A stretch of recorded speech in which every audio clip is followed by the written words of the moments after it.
you everyone for joining our live webinar, Top 5 Reasons to Choose Adaptive SSO. Before we get started, let's cover some housekeeping rules. All attendee auto lines are muted. Submit questions via the Q&A panel on the right at any time. We will get to these at the end of the event. Questions will be answered during the Q&A. Slides and recording will be sent later this week. Please contact us at webinars@secureauth.com for any immediate questions, and we will respond to you. Your speakers today are Mike Desai, Senior VP of Business and Corporate Development, and Ryan Rowcliffe, Manager Solution Architecture and Enablement. Now I will pass it off to Mike Desai. Thanks, Kayla. Hello, everyone. Thank you for joining us today. My name is Mike Desai, and later on, I will be joined by the illustrious Ryan Rowcliffe. Today, our goal is to discuss with you some of the drawbacks of today's standard SSO approach and how using SecureAuth's adaptive SSO, how you can make that more secure, as well as prevent the misuse of stolen credentials and at the same time increase user experience. As I'm going through this slides here, if you guys have any questions at all, please feel free to enter them in the Q&A box on the bottom right-hand side. So let's get started. Enterprises today have already recognized the benefits of SSO. Users love it because it links to their corporate identity, and they only have to remember one username and password. IT groups love it as it extends the enterprise security policies to SaaS applications. And from a compliance and security standpoint, since users only have to remember one password, IT now can make that one password very strong and can also limit the shelf life of that password. So ask users to basically reset the passwords every 30, 45, or 60 days, depending on the corporate policies. And lastly, leveraging SSO, it also helps reduce help desk costs, as users no longer have to call help desk to reset forgotten passwords. So the net is with SSO, remembering multiple passwords is a thing of the past. And from a user experience standpoint, what happens when an enterprise implements a standard SSO is the corporate user will go to the corporate portal, enter their username and password, and then once that identity is validated or authenticated, the user will be taken to their corporate apps launchpad, and from there they will see a list of all of the sanctioned corporate apps, and then the user selects which app they want to access, and by simply clicking on the icon, and then voila, the user has access to that application. This is a great approach from a user convenience standpoint, but unfortunately there's potential risks to this approach. One is the fact that if an attacker is successful in launching a phishing attack to the enterprise, and if they were to trick one or two users within the organization to provide them their username and password, this type of an approach does not prevent the use of stolen credentials, as well as there's no way for IT groups here to basically implement multi-factor authentication. Matter of fact, 63% of breaches last year basically were involved with the use of stolen yet valid credentials. This attack vector is gaining in popularity. Matter of fact, in 2015, it was about 50% of the breaches involved the use of stolen credentials. Last year, it jumped to 63, and as I said, it's gaining more and more popularity within the attackers. We don't, enterprises today are spending billions of dollars in network and endpoint security spend. We agree that this is a necessity, but unfortunately, these network and endpoint security solutions, they don't prevent the misuse of stolen credentials, which is one of the biggest attack vectors from a data breach standpoint. A matter of fact, in a SecureAuth survey that we conducted last year, preventing the misuse of credentials was basically one of the top 5 issues with CIOs and CISOs in large organizations. So to address this, what IT basically did here is they went ahead and implemented two-factor. So 99% of the IT organizations that we surveyed said two-factor is the best way to protect the organization. And to implement stronger security, basically what two-factor is basically what you know and what you have. So what you know is your password, and what you have in many cases is your mobile device. So from a user standpoint, once 2FA is implemented with standard SSO, kind of the same experience, but now you're introducing additional steps before the user gets to access their corporate apps launchpad. So the user still has to go through entering their user credentials, and then once those credentials are validated, you may implement two-factor before the user can get access to the corporate apps launchpad. And depending on the application the user is trying to access, in some cases, IT may even require additional two-factor to ensure there hasn't been, the session for that user hasn't been compromised. Challenge with this is now every time someone wants to access any resources, they're stepped up. Anytime they're trying to access non-critical web resources, they're stepped up. This approach definitely increases security, but unfortunately, it introduces a subpar user experience. Matter of fact, 42% of the same folks that we surveyed last year worry that 2FA does disrupt user experience. So though 2FA helps increase security, most of these folks fear that it's going to basically decrease the usability and potentially provide or introduce more friction. In addition to this, the most common approach for 2FA is using SMS-based one-time passcode, which in July of 2016, NIST recommended against the use of this method. So let's talk about a new modern approach to SSO that helps solve some of the challenges around standard SSO with 2FA. Adaptive SSO by SecureAuth basically learns and adapts to user conditions over time, as well as it increases security and user experience. With adaptive SSO, organizations basically can increase security, and it prevents the misuse of stolen credentials. It's much easier than 2FA. Most of what is done from a security standpoint is done without the user even knowing. So in other words, we do, and we'll talk about this in a second, we do what we call a pre-authentication risk analysis, and this happens without the user even knowing that it's happening in the background.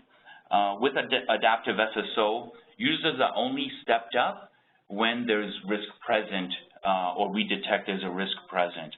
And the last benefit of kind of adaptive SSO is that it fits into what you already have been using. So in terms of, you can leverage your existing SSO solution, and you can put adaptive SSO in front of that, so there's no requirement for rip and replace. One of the main components of adaptive SSO is, as I mentioned, pre-authentication risk analysis. And I'm going to have Ryan jump in here and cover what the risk analysis engine really does. Ryan? Thanks, Mike. So as Mike has been describing, we have a pre-authentication risk analysis engine that we look at quite a few different layers about the user's context. One of the big ones is, understanding the device. Is this a known device? Is it a trusted device? Is this something that we can leverage as a piece of their identity? Another big component is that we'll go ahead and evaluate something from our threat service. Is it a known hacktivist site? Is it an IP that's associated with cyber criminals? Or is it the ever elusive Tor anonymous network? And these are two big pieces that you can use right up front when you're evaluating a user's criteria when they're trying to authenticate against your SSO system or our SSO system.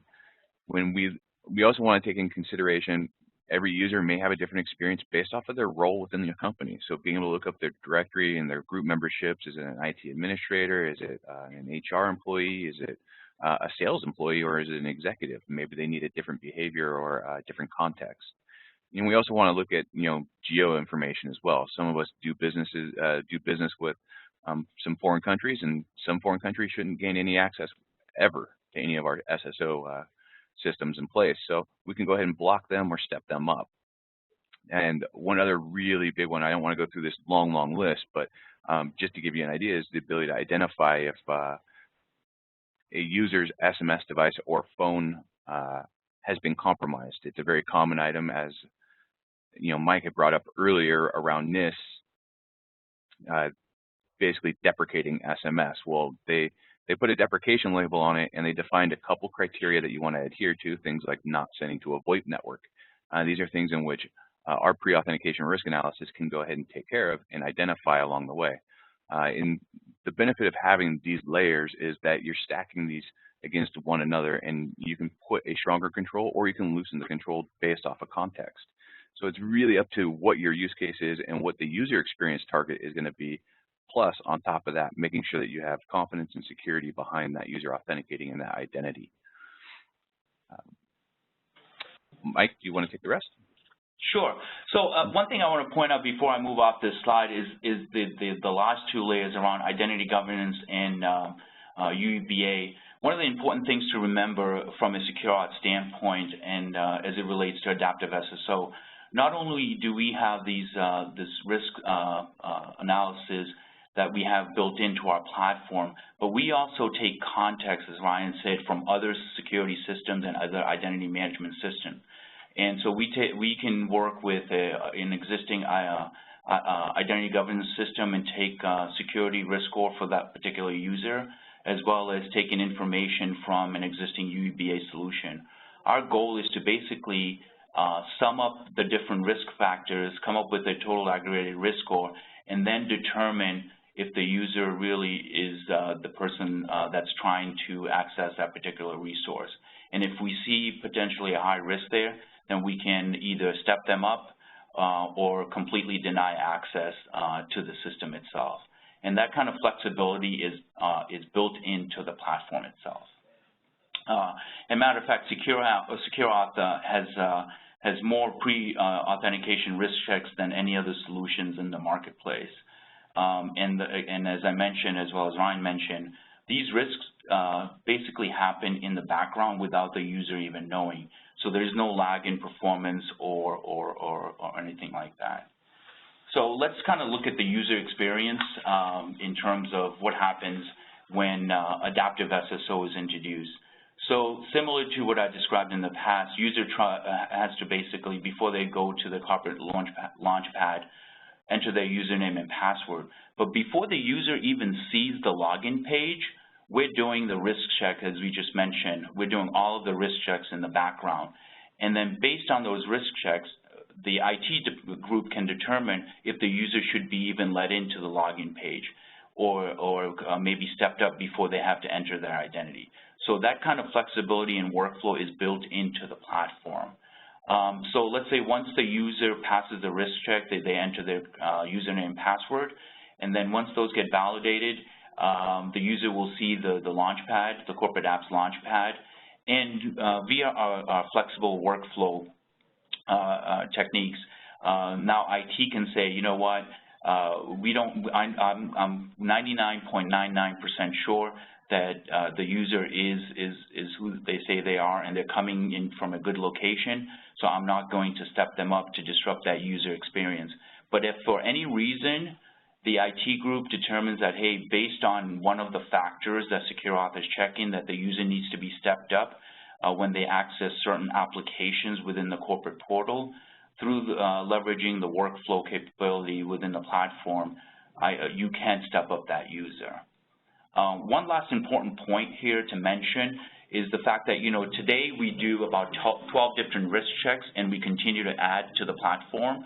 And because we're getting context from other security solutions as well within the enterprise, what adaptive SSO gives the enterprise is the ability to go passwordless. So once you check the user's risk level, why even present them with step number one of entering username and password, because you've already run the risk in the background. So in the future, you can potentially eliminate that step number one and directly give the user the ability to go right to their Launchpad. So in summary, this is my last slide here before I'm going to hand off to Ryan here. But in summary, adaptive SSO can help enterprises increase security by rendering stolen credentials useless. It can also offer a seamless user experience. So as I mentioned, users sign in once and can access every connected app or system they're authorized to use. They will be stepped up to MFA only when there is sufficient risk factors are present. Such as first-time logging in from a new device or coming in from a location that's unknown or the user has not logged in from this particular location in the past. And as I mentioned, the pre-authentication risk analysis happens in the background without the user even knowing or having impact on the actual performance of the application. The third point there, adaptive SSO is also flexible. You can customize the authentication workflow for different groups of users or applications or even potentially down to individual users. The fourth point is around kind of working with existing deployment. Adaptive SSO is pain-free, so there is no need for enterprises to rip and replace. So if you're already using an existing off-the-shelf SSO solution, adaptive SSO from SecureAuth can sit in front of that solution, do all of the risks checks, and then pass basically the authenticated user to the existing solution. So there's no requirements for rip and replace. And lastly, adaptive SSO increases obviously user productivity by reducing the number of help desk calls and providing frictionless access to all applications. So from my standpoint, this is the end of my presentation here from a slide standpoint. I'm going to hand the ball over to Ryan, who is going to run through a couple of use cases and actually show you a demo of the solution. Ryan? All right, so go ahead and pass me that ball, Mike. Thank you very much.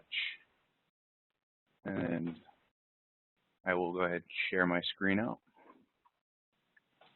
Mike, are you able to see my screen? Yep, I can see it. Okay, so let me set the table on our first use case. What we're going to do is just go ahead and log into an environment, and it will be my initial login. I've already pre-registered my device. As you can see on the right-hand side here, I have our SecureAuth Authenticate app. And what I'll do is go through an initial login, never been recognized before, and you'll see a two-factor process, and then we'll land into an SSO environment. So let me go ahead and start that process. I'll type in my password here.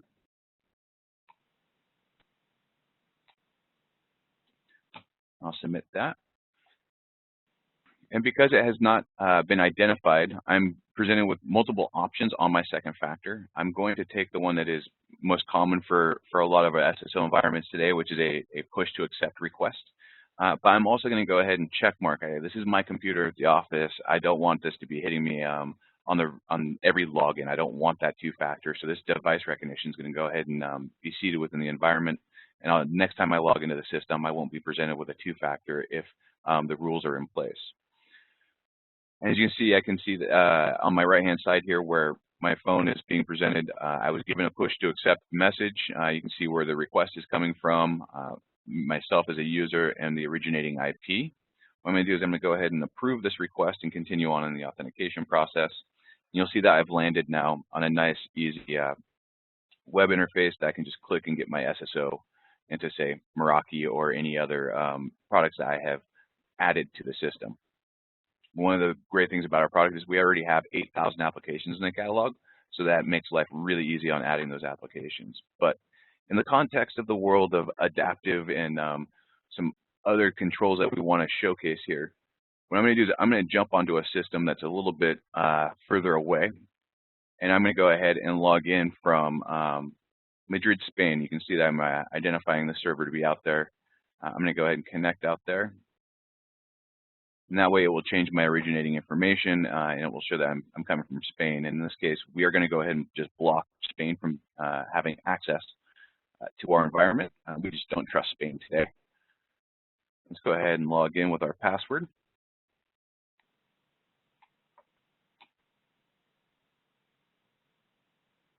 And this will take a little bit longer since we're running across the wire.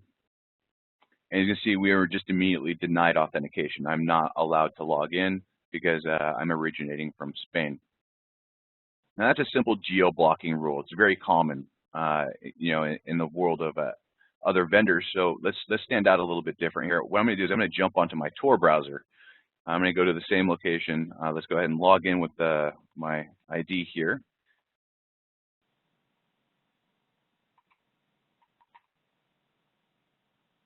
And you'll see that I do have a separate identity. You can see if you've ever worked with Tor, you know that I'm anonymizing myself by going through multiple endpoints. I have 3 exit points that I walk through.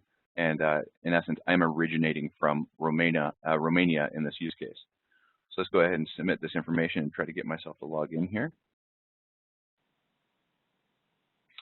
And I will go ahead and log into my organization, and I will be presented with my password dialog. And I will attempt to authenticate. Now, what this is going to do is, because Tor has a lot of restrictions on JavaScript, you can see I get this different type of output. I could go ahead and temporarily allow this access, but in essence, because it's Tor and it's a bad acting IP, and I've defined Tor as not available to access our SSO system, it just stopped the authentication process. So that covers a little bit of the adaptive side of things. There was a question that was presented if we are looking at time zones in our data. I will say that if that's in regards to geo awareness, we are actually looking at the countries of region, not necessarily time zones. Time zones are easier to spoof, and we can even get into a conversation around spoofing IP addresses and regions as well, but that's why we look at multiple layers. By stacking those layers, you can help combat people spoofing, say, their originating location. From a demo standpoint, I probably think it's the best to wrap that up because it just shows 3 different use cases. That covered blocking from a high threat location like a Tor anonymous browser, blocked by a geolocation, and then we also had a successful login. Simple, easy SSO. Not much more to show. SSO is a pretty fun, easy demonstration. You log in, you get access to your applications, really displaying the context around the adaptive portions where we can block and not do anything to users unless it's really required is really the meat and potatoes here. Hey, Ryan, one other use case I want to point out here while we're on this topic is you know, within our platform, we have the ability to basically lock user accounts as well as initiate password reset. So through the platform, if we detect that a user is coming in from a bad location and potentially using, you know, if it's an attacker and they're using stolen credentials trying to get access to the system, based on kind of our workflow capability, we can actually initiate an account lockdown and automatically generate a password reset. So as I said, adaptive SSO tries to adapt to the user conditions, and so if there is any detection of stolen credentials being used trying to access the corporate enterprise, we can actually lock the user account and also initiate a password reset. So wanted to point that out here. That's kind of the end of the demo. Kayla, do we have time for any questions? I know this is only about 30 minutes or so. Yes, so we'll go ahead and open it up to a couple questions. One of the first ones we have is, how difficult is it for a help desk to determine why a user is blocked? Great, so let me take that one. So we do logging of all authentications via our audit logging. You can send this out to Splunk, or you can look at it in our event logs within another platform. And you can easily identify if a user is being stopped for a step up, if it's a password failure. It's simple reporting to a help desk so that they have visibility.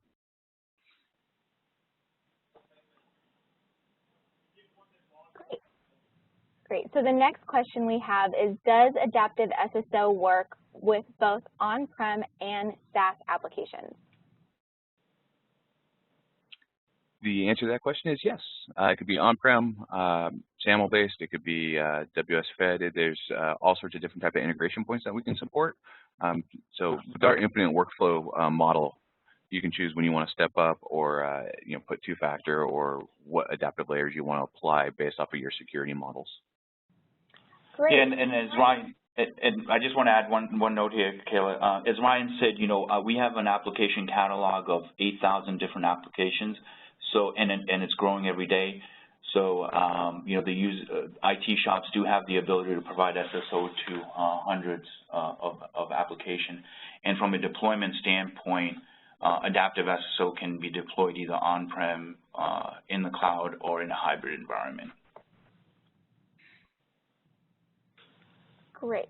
So the next question, is the second factor device included in the geofencing?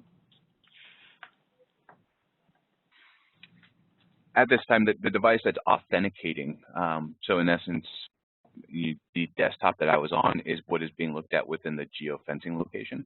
The device is not part of that equation right now, but I believe that it is on our roadmap to consider the relation of the device to the PC itself, or say the iPad or tablet, any other component that we're looking at.